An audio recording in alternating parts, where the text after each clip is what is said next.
এখানে দেখো যে একটা ম্যাথ দেওয়া আছে, বলছে সেকে প্লাস টেনে ইকুয়াল 5/2 হলে সেকে মাইনাস টেনে কত। এটা হচ্ছে 42তম শিক্ষক 42তম বিসিএসে আছে। তো এই টাইপের ম্যাথগুলো এখন ইদানিং দেখা যাচ্ছে খুবই দেয় চাকরি পরীক্ষার ক্ষেত্রে।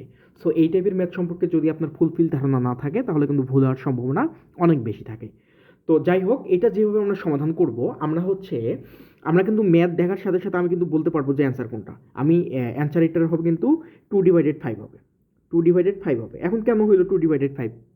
এটা আসতে হবে তাই না? এখন দেখো আমি যদি শর্টকাটটা শিখাই, দেখো এখানে সেক আছে, এখানে টেন আছে, এখানেও সেক আছে, এখানেও টেন আছে। তাহলে এখানে কইছে বলছে প্লাস, এখানে বলছে মাইনাস। যখন এখানে মানে বিপরীত চিহ্ন চাপে, যে এখানে প্লাস আছে, এখানে তোমার মাইনাসের মানটা বের করতে বলছে, তুমি কি করবা? এই ভগ্নাংশটাকে জাস্ট উল্টাই দিবা। কি করবা? ভগ্নাংশটাকে জাস্ট উল্টাই দিবা। দেখো যে আছে আমাদের 5/2, আমাদের প্লাসের মান দেওয়া আছে, এখন যদি মাইনাসের মান বের করতে বলছে তাহলে আমি কি করবো? এটাকে উল্টাই দিব, তাহলে 2/5। তাহলে এটাই হচ্ছে আমাদের অ্যান্সার। এখন তোমরা বলতে পারো যে এটা আবার কেমনে আসলো।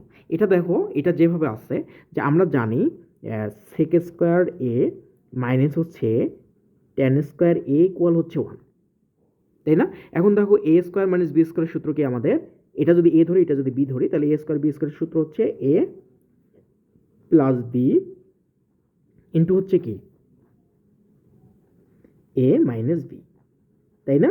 ইকুয়াল কত? 1। তাহলে এখন দেখো সেকে প্লাস টেনের মান কত দেওয়া আছে? 5/2।